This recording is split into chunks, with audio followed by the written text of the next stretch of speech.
নবীজি বলছেন সাল্লাল্লাহু আলাইহি ওয়াসাল্লাম, একটা মৃত গাধাকে দেখে বলছেন, সাহাবীরা তোমরা কি কেউ এই গাধাটাকে 1 দিরহামের বিনিময়ে কিনবে? কান কাটা, মৃত, গলে আছে, এই গাধাটাকে কিনবা 1 দিরহাম দিয়ে? সাহাবীরা বলছেন, মাংনা দিলেও তো কিনবো না। ইয়া রাসূলুল্লাহ, যদি ফ্রিও কেউ দেয়, বিনামূল্যে দেয়, তাও তো নিব না। তখন নবী সাল্লাল্লাহু আলাইহি ওয়াসাল্লাম বলছেন, এটাই হচ্ছে আল্লাহর কাছে দুনিয়ার এক্সাম্পল।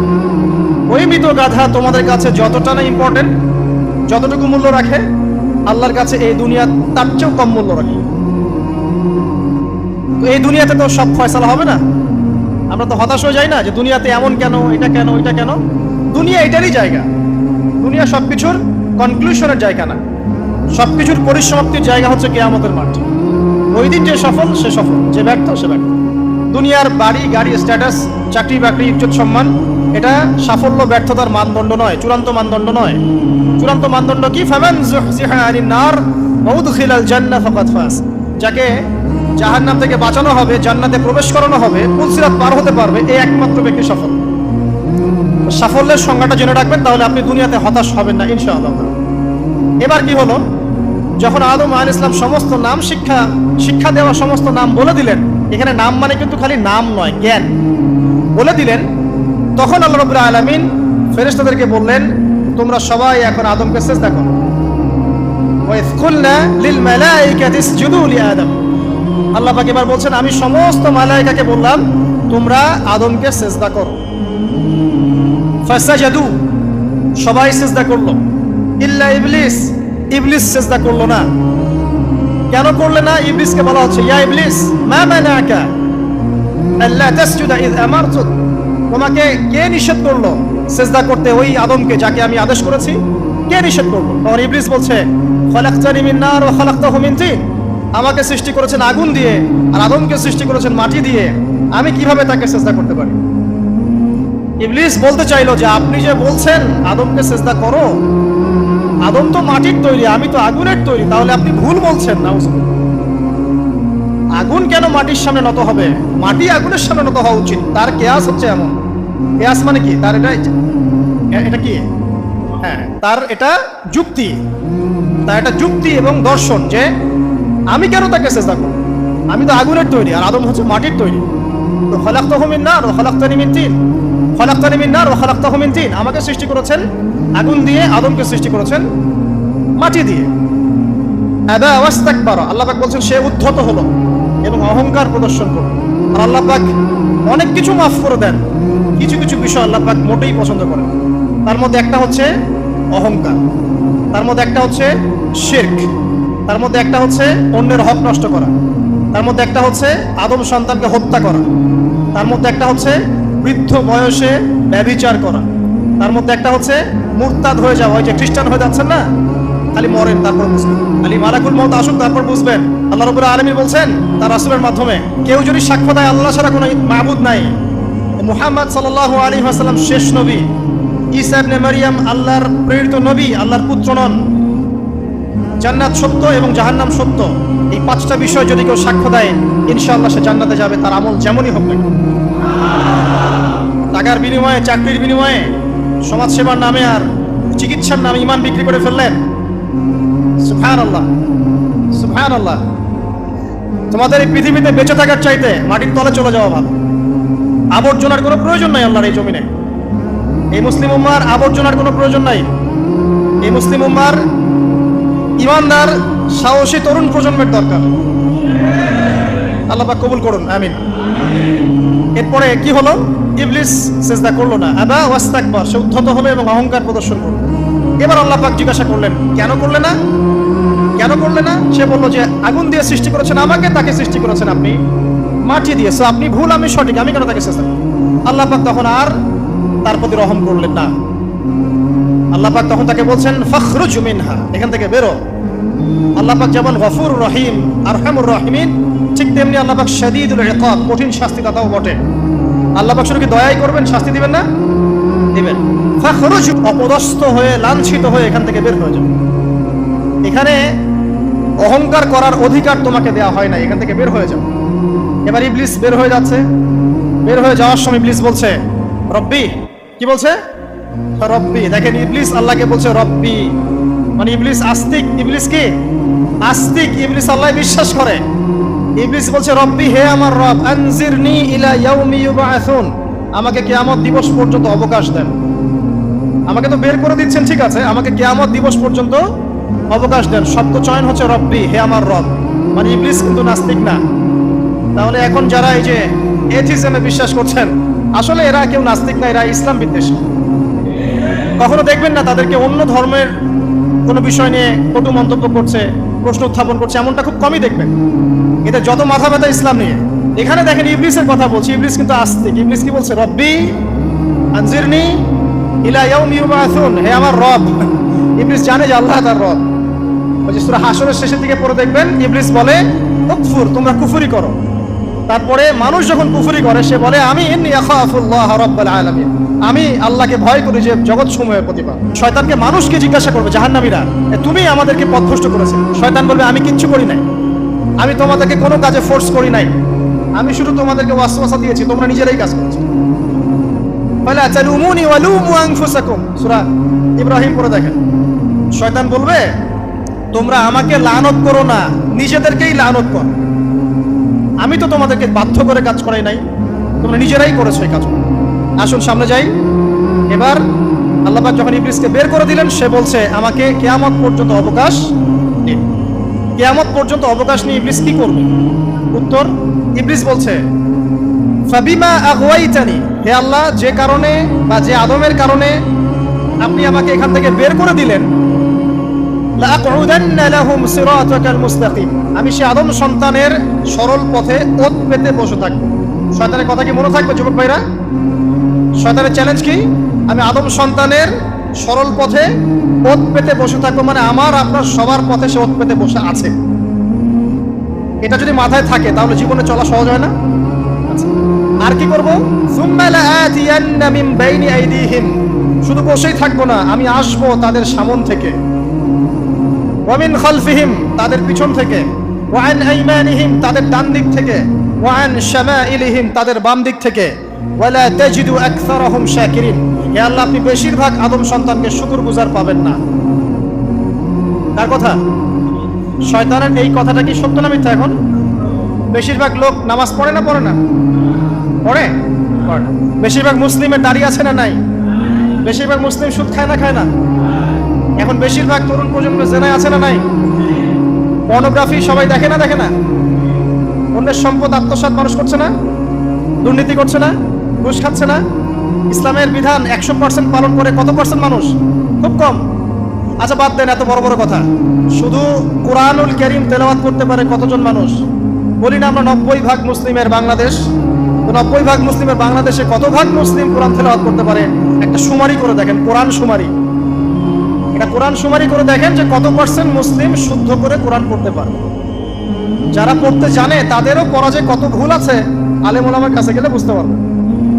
আর এই ভুলের কারণে যে অর্থ কত পরিবর্তন হচ্ছে আপনি তো জানেনই না। তো এই যে শয়তান বলেছে ওয়ালা তাজিদু আকসারাহুম শাকিরিন, আপনি বেশিরভাগই শুকরগুজার পাবেন। তো কথা সত্য না মিথ্যা?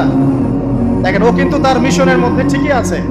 কথা যে সত্য তার প্রমাণ সহিহ বুখারীর একটা হাদিস, যেটা 4 বার এসেছে বুখারীর মধ্যে, যে আদম আলাইহিস সালামকে ডাকা হবে কিয়ামতের মাঠে, ডেকে বলা হবে তোমার সন্তানদের মধ্য থেকে জাহান্নামীদেরকে আলাদা করে দাও। আদম আলাইহিস সালাম বলবেন কতজনকে আলাদা করে দিব? আল্লাহ পাক বলবেন প্রতি 1099 জনকে জাহান্নামের জন্য আলাদা করে দাও। শয়তানের কথা ঠিক না বেঠিক? এবার আল্লাহ রাব্বুল আলামিন তাকে বের করে দিলেন। ইবলিস এবার বের হয়ে গেল, চ্যালেঞ্জও করলো। এবার আল্লাহ পাক আদম আলাইহিস সালামকে ডেকে বলছে ইয়া আদম, এবার আদম আলাইহিস সালামের এই যে পাজর মানে বুকের পাজর, এখান থেকে তার সঙ্গিনীকে সৃষ্টি করা হলো। কারণ আদম আলাইহিস সালাম একাকী ছিলেন, একা কি থাকা যায়? একা থাকতে কষ্ট হয় না? একজন জীবন সঙ্গী লাগে না? তো আদম আলাইহিস সালামের এই বাম পাজরের হাড় থেকে হাওয়া আলাইহিস সালামকে সৃষ্টি করা হলো। সৃষ্টি করার পর আরো একটা ঘটনা আছে যে আল্লাহ রাব্বুল আলামিন আদম আলাইহিস সালামের পিঠের যে অংশটুকু আছে, এই অংশটুকু থেকে আগামীতে যত আদম সন্তান আসবে সবাইকে ছোট ছোট পিঁপড়ার আকৃতিতে সামনে নিয়ে দেখালেন। সুবহানাল্লাহ। যত আদম সন্তান আসবে আল্লাহ পাক সবাইকে আদমের সামনে দেখালেন এবং বললেন এই যে শুভ্র অংশ যারা, মানে সাদা অংশ যারা, তারা তোমার সন্তানদের মধ্য থেকে সবাই জান্নাতি। আর তোমার এই যে বাম পাশে যেগুলো কালো কালো ছোট ছোট আকৃতি দেখছো, এগুলো সব তোমার সন্তানদের মধ্য থেকে জাহান্নামী। আমরা দোয়া করি আমরা তাদের অন্তর্ভুক্ত না হই। এবার আল্লাহ পাক সবাইকে বললেন, সূরা আরাফের মধ্যে আসছে 182 নম্বর আয়াতে মনে হয়, আল্লাহ পাক বলেন আলাস্তু বিরাব্বিকুম, হে আদমের সন্তানরা, আমি কি তোমার রব নই? আমি কি তোমাদের রব নই? আলাস্তু বিরাব্বিকুম, আমি কি তোমাদের রব নই? আলাস্তু বিরাব্বিকুম, আমি কি তোমাদের রব নই? আমরা সবাই তখন বলেছিলাম বালা ইয়া রাব্বি, অবশ্যই আপনি আমাদের রব। আমরা এখন ভুলে গেছি না? আমরা সবাই এই সাক্ষী দিয়ে আসছি রুহের জগতে। আর রুহের জগৎ বলে একটা জগৎ আছে, অনেক জগৎ আছে। রুহের জগৎ একটা, দুনিয়ার জগৎ একটা, জিন জাতির জগৎ আলাদা, বারজাখ পরকালে যে কবরে রাখার পরে বারজাখের জগৎ একটা, আর দারুল করার যেটা হবে একদম জান্নাত জাহান্নাম, ওটা আরেকটা জগৎ। এই যে মহাবিশ্ব যে সম্প্রসারিত হচ্ছে, এক এক গ্যালাক্সিতে এক একটা জগৎ না, এরকম বহু জগৎ আছে। রুহের জগতে আমরা এই ওয়াদা আল্লাহর কাছে করে এসেছি। এটাকে আহদে আলাস্তু বলে। কি বলে? আহদে আলাস্তু, মানে আলাস্তু বিরাব্বিকুম, আমি কি তোমাদের রব নই? আমরা বলেছিলাম হ্যাঁ আপনি আমাদের রব। একটা মজার কথা আছে এখানে, যখন আদম আলাইহিস সালাম দেখছিলেন তার সন্তানদেরকে সাদা সাদা আকৃতি ছোট ছোট, এর মধ্যে একটা সন্তানকে দেখে, একজন সন্তানকে দেখে তার প্রচন্ড ভালো লেগেছিল এবং তিনি অত্যন্ত সুদর্শন ছিলেন। তাকে দেখে তার প্রচন্ড রকম ভালো লেগেছিল। আল্লাহ পাককে তিনি জিজ্ঞাসা করলেন, হে আল্লাহ, আমার সন্তানদের মধ্যে কে, এই সুন্দর সন্তান কে? আল্লাহ পাক বললেন, সে হচ্ছে তোমার সন্তান দাউদ। কি নাম? দাউদ আলাইহিস সালাম। আর আপনাকে বলে রাখি, আদম আলাইহিস সালামের ব্যাপারে যেমন আল্লাহ পাক বলেছেন আদম আমার খলিফা, ঠিক দাউদ আলাইহিস সালাম সম্পর্কেও আল্লাহ পাক বলেছেন দাউদ আমার খলিফা। বুঝতে পারলেন? কোথায় আছে? সূরা সাদ পড়ে দেখেন। ঠিক আদম আলাইহিস সালাম সম্পর্কে আল্লাহ পাক বলেছেন না যে আমি পৃথিবীতে খলিফা পাঠাচ্ছি, ঠিক দাউদ আলাইহিস সালাম সম্পর্কেও আল্লাহ পাক বলেছেন দাউদ আমার খলিফা। ইয়া দাউদ ইন্না জাআলনাকা খলিফাতান ফিল আরদ ফাহকুম বাইনান নাস বিল হক ওয়া লা তাত্তাবি'ল হাওয়া। আয়াতটা পড়ে দেখবেন, ওইদিকে আমি পরে আসছি। তো ওই সন্তানকে দেখে তার এত ভালো লাগলো, আল্লাহর কাছে তিনি জিজ্ঞাসা করছেন, হে আল্লাহ, আমার এই সন্তানের হায়াত কত? আল্লাহ পাক বলছেন, তোমার এই সন্তানের হায়াত হচ্ছে 60 বছর। কত বছর? 60 বছর। আর আমাদের উম্মতে মুহাম্মাদের কিন্তু গড় আয়ু এরকম 60-65, এর বেশি না গড় আয়ু। তখন আদম আলাইহিস সালাম বলেন, আল্লাহ, আমার হায়াত থেকে তাকে 40 বছর দিয়ে দাও। আমার হায়াত থেকে তাকে 40 বছর দিয়ে দাও। আল্লাহ পাক তাকে 40 বছর দিয়ে দিলেন। তাই আদম আলাইহিস সালামের 1000 বছর হায়াত হয়ে গেল 960 বছর, আর দাউদ আলাইহিস সালামের 40 বছর হায়াত হয়ে গেল 100 বছর। এখন আসেন এই জায়গায় যে আদম আলাইহিস সালাম এবং দাউদ আলাইহিস সালাম দুইজনকে আল্লাহ পাক কি বলেছেন? খলিফা। খলিফা কে? খলিফা কাকে বলে? এটা একটু শুনে নিন ছোট্ট করে।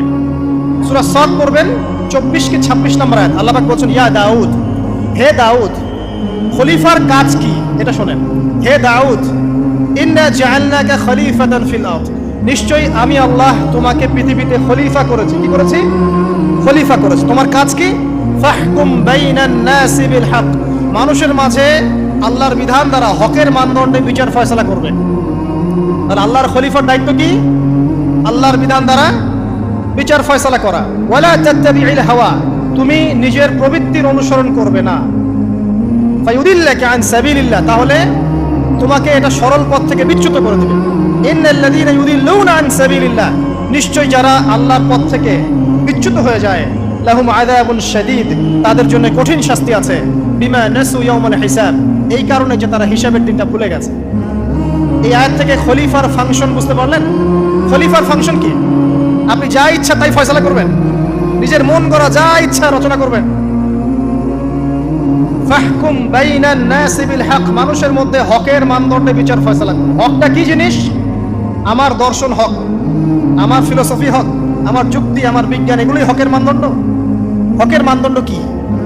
কোথায় উত্তর আছে? কোরআনেই উত্তর আছে। কোন সূরা? সূরা কাহফ। কত নম্বর আয়াত? আয়াত নম্বর 29। আল্লাহ পাক বলছেন, ওয়া কুলিল হাক্কু মির রাব্বিকুম, হক সেটাই যা তোমার রবের পক্ষ থেকে নাযিল। কথা কি ক্লিয়ার? হক কি জিনিস? যা তোমার রবের পক্ষ থেকে নাজিল হয়। ফামান শাআ ফালইউমিন, যার ইচ্ছা হয় সে স্বীকার করুক। ওয়া মান শাআ ফালইয়াকফুর, যার ইচ্ছা হয় সে অস্বীকার করুক।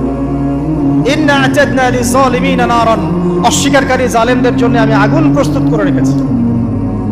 তো এখানে আপনি হকের সংজ্ঞা পেলেন এবং হকের মানদণ্ডে বিচার ফয়সালা করলে পরে খলিফা হয়। যদি আল্লাহ পাকের হকের মানদণ্ডে কেউ ফয়সালা না করে, সে আল্লাহর খলিফা নয়, সে শয়তানের খলিফা। কথা কি ক্লিয়ার? আচ্ছা, এখন যদি আপনি বাধ্য হন কোনো ক্ষেত্রে, সেটা আলাদা বিষয়। বাধ্য হয়েছেন সেটা আলাদা বিষয়, কিন্তু আকীদা স্পষ্ট থাকতে হবে যে আল্লাহ রাব্বুল আলামিনের বিধান চূড়ান্ত, এর উপর কোনো বিধান নাই। এখন আপনি আদম এবং দাউদ আলাইহিস সালামের মধ্যে একটা সম্পর্ক বুঝতে পারলেন। এবার আল্লাহ পাক আদম আলাইহিস সালামকে ডাকলেন, ডেকে বলছেন, আদম এবং হাওয়া, তোমরা দুজন উসকুন আনতা ওয়া যাওজুকাল জান্নাহ, এবার তুমি আর তোমার স্ত্রী হাওয়া তোমরা জান্নাতে থাকো। ফাকুলা মিনহা রাগাদান হাইথু শি'তুমা, জান্নাতের যেখান থেকে ইচ্ছা তোমরা ফল খাও বা যা ইচ্ছা তাই করো, সবকিছু উন্মুক্ত তোমাদের জন্য জান্নাতে। একটা বিষয়, ওয়ালা তাকরাবা হাদিহিশ শাজারা, এই যে গাছটা দেখছো, এই গাছের কাছেও যাবে না। এখানে শব্দ এমন না যে গাছের ফল খাবে না, শব্দ হচ্ছে এমন গাছের কাছেও যাবে না। যেমন ওয়ালা তাকরাবু জিনা, জিনা করবেন আল্লাহ পাক বলেননি, বলেছেন জিনার কাছেও যাবে না। ওয়ালা তাকরাবু মাল আল ইয়াতীম, ইয়াতীমের মাল খাবে না আল্লাহ পাক বলেন নাই, আল্লাহ বলেছেন ইয়াতীমের মালের কাছেও যেও না। আমি কি বুঝাতে পারছি? এই গাছের কাছেও যেও না। এবার জান্নাতে তারা থাকতে লাগলেন। এবার ইবলিস তো আর হাল ছেড়ে দেয় নাই, সে কি বলেছিল? ডান বাম সামন পিছন সব দিক থেকে আসবে। সে এসে ওয়াসওয়াসা দেয়। কি ওয়াসওয়াসা দেয়? হে আদম, হাল আদুল্লুকা, আমি কি তোমাকে বলে দিব? আলা শাজারাতিল খুলদ ওয়া মুলকিন লা ইয়াবলা, হে আদম, আমি কি তোমাকে বলে দিব এমন একটা গাছের কথা, যেই গাছের ফল খেলে পরে তুমি চিরস্থায়ী জীবন লাভ করবে, কোনোদিন মারা যাবে না।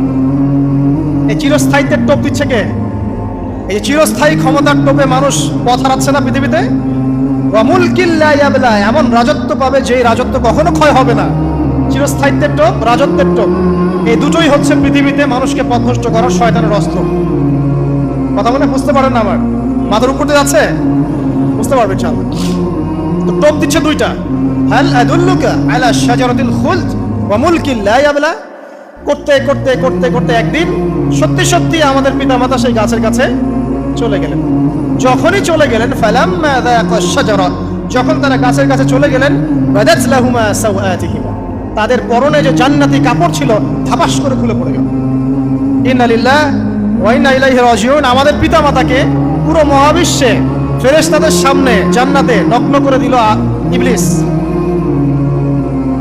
আমি মনে বুঝাতে ব্যর্থ হচ্ছি। আমাদের পিতামাতাকে জান্নাতে ফেরেশতাদের সামনে, সবার সামনে নগ্ন করে কাপড় খুলে ফেললো কে? ইবলিস। তো এখন যে কাপড় খোলার সংস্কৃতি চলছে, কারা এরা? ওরা জিন শয়তান, এগুলো মানুষ শয়তান। শয়তান দুই প্রকার, মিনাল জিন্নাতি ওয়ান নাস, জিন শয়তান আর মানুষ শয়তান। ওই জিন শয়তান এদেরকে ওয়াসওয়াসা দিয়ে নগ্ন করেছে। এরা এখন নগ্নতার আন্দোলন শুরু করেছে, এবং আমি জানি কয়দিন পরে এটা বিকিনি পরেও ঘুরবে। অবাক হচ্ছেন? এই আমাদের আলামতের মধ্যে অন্যতম হচ্ছে মানুষ রাস্তার ধারে ধারে জেনা করবে, রাস্তার মোড়ে মোড়ে জেনা হবে। তখন তার সবচেয়ে ভালো মানুষ হবে সেই ব্যক্তি যে গিয়ে বলবে, বাবা তোমরা জেনা করছো, এই দেয়ালের পিছনে গিয়ে করতে পারলো না, সে হবে সবচেয়ে ভালো মানুষ। এই যে কাপড় খোলার সংস্কৃতি শুরু হয়েছে, এটা কার সংস্কৃতি? বাদাত লাহুমা সাওআতিহিমা। আল্লাহ পাক আরো বলছেন, ইয়া বানি আদম, হে আদম সন্তান, লা ইয়াফতিনান্নাকুমুশ শাইতান, শয়তান যেন তোমাদেরকে ফিতনায় ফেলতে না পারে। কামা আখরাজা আবাওয়াইকুম মিনাল জান্নাহ, ঠিক যেভাবে শয়তান তোমাদের পিতামাতাকে জান্নাত থেকে বের করে দিয়েছিল, আর কি করেছিল? কামা আখরাজা আবাওয়াইকুম মিনাল জান্নাহ ইয়ানজিউ আনহুমা লিবাসাহুমা, শয়তান তোমাদের পিতামাতার লেবাস পোশাক খুলে ফেলেছিল, ঠিক এভাবেই যেন পৃথিবীতে শয়তান তোমাদেরকে ফিতনায় ফেলতে না পারে। আল্লাহ পাক সতর্ক করছেন। এখন কি বুঝতে পারছেন? এই নগ্নতার যে ছয়লাভ, নগ্নতা, অশ্লীলতা, পর্নোগ্রাফি, বেহায়াপনা, ফ্রি মিক্সিং, নারীদেরকে নগ্ন করে রাস্তায় বের করে নিয়ে আসা, এগুলো কার এজেন্ডা? শয়তানের এজেন্ডা। এর উপর কোনো কথা নাই, কারণ কোরআনের উপর কোনো সত্য নাই। এগুলোর উপরে কোনো কথা হবে না, বিকজ কোরআনের উপর কোনো সত্য নাই। আছে? নাই। কোরআনে আল্লাহ পাক বলেছেন যে শয়তান ফিতনায় ফেলেছিল, ইয়ানজিউ আনহুমা লিবাসাহুমা, শয়তান তোমাদের পিতামাতার লেবাস খুলে ফেলে দিয়েছিল। ওয়া তাফিকা ইয়াখদিফানি আলাইহিমা মিন ওয়ারাকিল জান্নাহ, তখন আমাদের পিতামাতা জান্নাতের গাছের যে এই যে পাতাগুলো আছে, এগুলো ছিঁড়ে ছিঁড়ে লজ্জাস্থান থাকতে লাগলেন। ইন্না লিল্লাহ। আমাদের পিতামাতার কি দুর্দশা হয়েছিল, আমাদের পিতামাতার কি দুর্দশা, কি লজ্জা হয়েছিল তখন। চিন্তা করে দেখেন, শয়তান কাপড় খুলে ফেলে দিয়েছে। আর আমাদের পিতামাতা, আমাদের মা, আমাদের বাবা জান্নাতের এই যে পাতাগুলো ছিঁড়ে ছিঁড়ে গায়ের লজ্জাস্থান থাকা শুরু করেছেন। কি পরিমাণ লজ্জা চিন্তা করেন। আপনাকে যদি এখানে কেউ নগ্ন করে ফেলে এবং আপনি যদি না চান বিষয়টা, সবাই জোর করে আপনার কাপড় খুলে ফেলে, আপনার কেমন লাগবে? কেমন লাগবে? এই ঘটনা ঘটেছে মহাবিশ্বে, শয়তান ঘটিয়েছে। এরপর আল্লাহ পাক ডাকলেন, ডেকে বলছেন, ইয়া আদম, হে আদম, আলাম আনহাকুমা আন তিলকুমা শাজারা, হে আদম, আমি কি তোমাদেরকে দুজনকে নিষেধ করি নাই যে গাছের কাছে যাবে না? আমি কি তোমাদের দুজনকে নিষেধ করি নাই যে তোমরা গাছের কাছে যাবে না? তখন আদম আলাইহিস সালাম বুঝতে পারলেন যে তারা একটা বড় ভুল করে ফেলেছে। তারপর আল্লাহ রাব্বুল আলামিন দয়া পরবশ হয়ে আদম এবং হাওয়া আলাইহিস সালামকে কালিমা শিক্ষা দিলেন, তওবার কালিমা, যেই কালিমা দিয়ে তারা তওবা করতে পারেন। সেই কালিমা হচ্ছে রব্বানা যালামনা আনফুসানা ওয়া ইল্লাম তাগফির লানা ওয়া তারহামনা লানাকুনান্না মিনাল খাসিরিন। এই দোয়া শিখে নিয়ে আদম এবং হাওয়া আলাইহিস সালাম তওবা করলেন, আল্লাহ পাক তাদের তওবা কবুল করে মাফ করে দিলেন। কিন্তু জান্নাতে আর থাকা হলো না। আল্লাহ পাক বলেন, কুল নাহবিতু মিনহা জামিআ, এবার তোমরা সবাই মিলে এখন পৃথিবীতে নেমে যাও। আল্লাহ মাফ করে দিলেন, কিন্তু তোমরা এখন পৃথিবীতে নেমে যাও, জান্নাতে আর থাকা হবে না।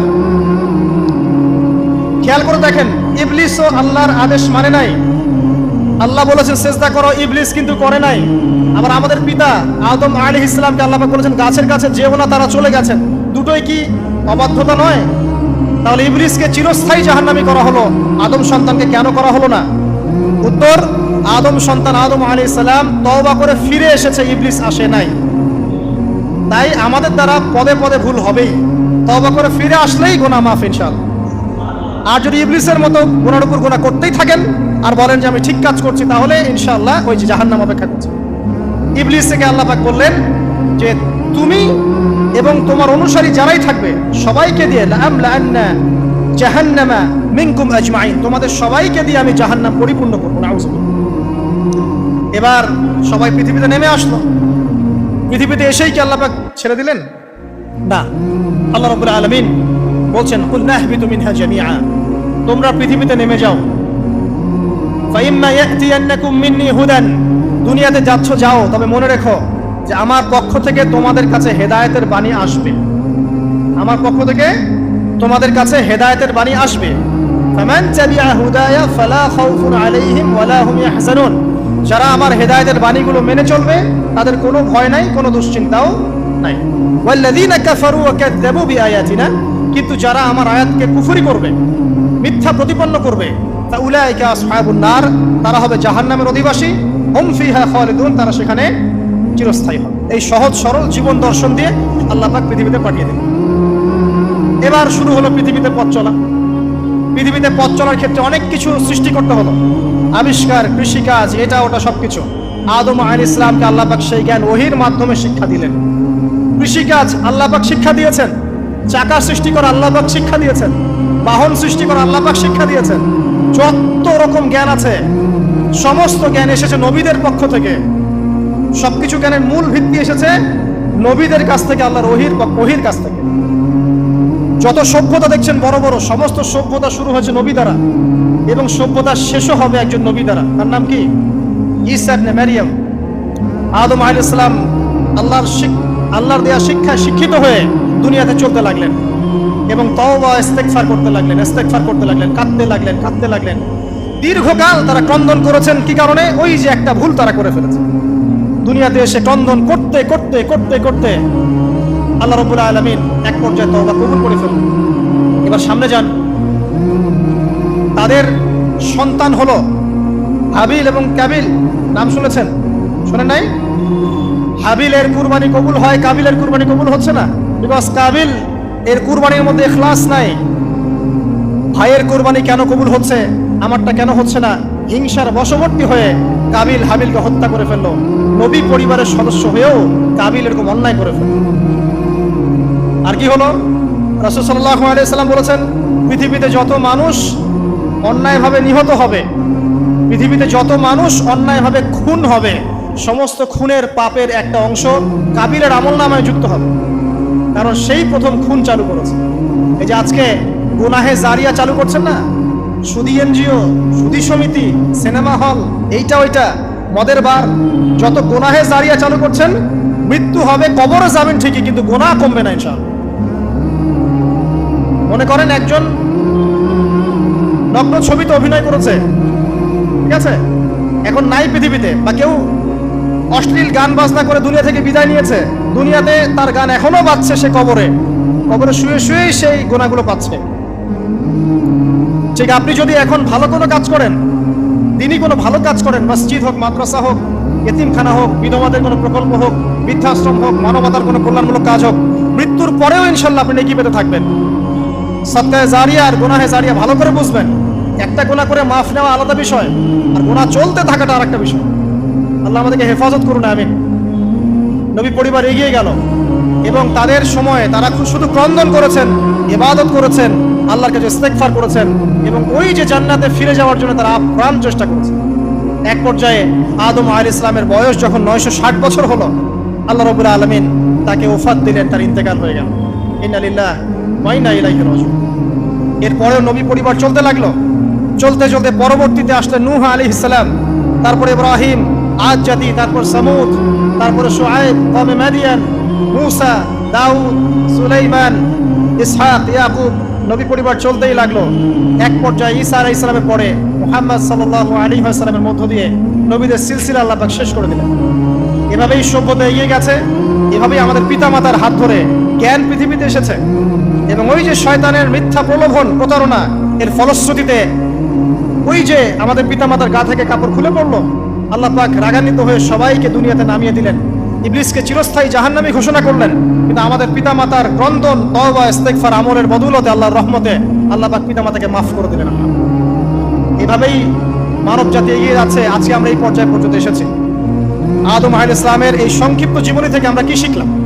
আমরা শিখলাম যে আল্লাহ রাব্বুল আলামিন অনেক ভালোবেসে, অনেক মহব্বত করে, মমতা দিয়ে, মায়া দিয়ে নিজের হাতে আমাদের পিতাকে সৃষ্টি করেছেন। এক, দুই, আমাদের পিতাকে আল্লাহ রাব্বুল আলামিন তার পক্ষ থেকে জ্ঞান শিক্ষা দিয়েছেন। এই কারণে আদম সন্তানরা জন্ম থেকেই দেখবেন কিছু না কিছু জ্ঞানে জ্ঞানী হয়েই থাকে। জ্ঞান আপনার ডিএনএ এর মধ্যে থাকেই। আল্লাহ রাব্বুল আলামিন আদম আলাইহিস সালামের মধ্যে রূহ ফুঁকে দিয়েছেন। আল্লাহ রাব্বুল আলামিন আদম আলাইহিস সালামকে জান্নাতে রেখেছেন। আল্লাহ রাব্বুল আলামিন গাছের কাছে যাওয়ার পরেও তওবা ইস্তেগফারের মধ্য দিয়ে তাকে মাফও করে দিয়েছেন। আল্লাহ রাব্বুল আলামিন আদম এবং হাওয়া আলাইহিস সালামের মধ্য দিয়ে এই পৃথিবীতে মানব জাতির সিলসিলা অব্যাহত রেখেছেন এবং কিয়ামত পর্যন্ত যত আদম সন্তান আসবে তাদের জন্য আল্লাহ পাক তার পক্ষ থেকে হেদায়েত প্রেরণ করেছেন। এক যুগে তাওরাত এসেছে, কখনো জাবুর, কখনো ইনজিল, কখনো কোরআন, সর্বশেষ টেস্টামেন্ট হিসেবে কোরআন এসেছে। এখন যদি এই ওহীর বাণী, কোরআন এবং এর ব্যাখ্যা, হাদিস আমরা মেনে চলি, ইনশাআল্লাহ তাআলা আমরা আবার সেই জান্নাতে ফিরে যাব যেখান থেকে আমাদেরকে নামিয়ে দেওয়া হয়েছে। আর যদি আমরা কোরআন এবং হাদিস বা আল্লাহর ওহীর পরোয়া না করি, এর আলোকে জীবন না করি, তাহলে ওই ইবলিসের সাথেই আমাদেরকে জাহান্নামে থাকতে হবে। নাউযুবিল্লাহ। আল্লাহ রাব্বুল আলামিন আমাদের সবাইকে কোরআন এবং সুন্নাহ, আল্লাহর ওহী মেনে চলার তৌফিক দান করুন এবং ইবলিসের খপ্পর থেকে আল্লাহ পাক আমাদেরকে বাঁচিয়ে রাখুন। ইবলিসের যত এজেন্ট আছে, ওদের যে দুরভিসন্ধি, ষড়যন্ত্র এবং শয়তানি ফাঁদ, এগুলো থেকে আল্লাহ পাক আমাদেরকে, আমাদের মা বোনদেরকে, আমাদের পরিবারের সদস্যদেরকে, আমাদের সমাজকে, রাষ্ট্রকে আল্লাহ পাক হেফাজত করুন, বাঁচিয়ে রাখুন। আমিন।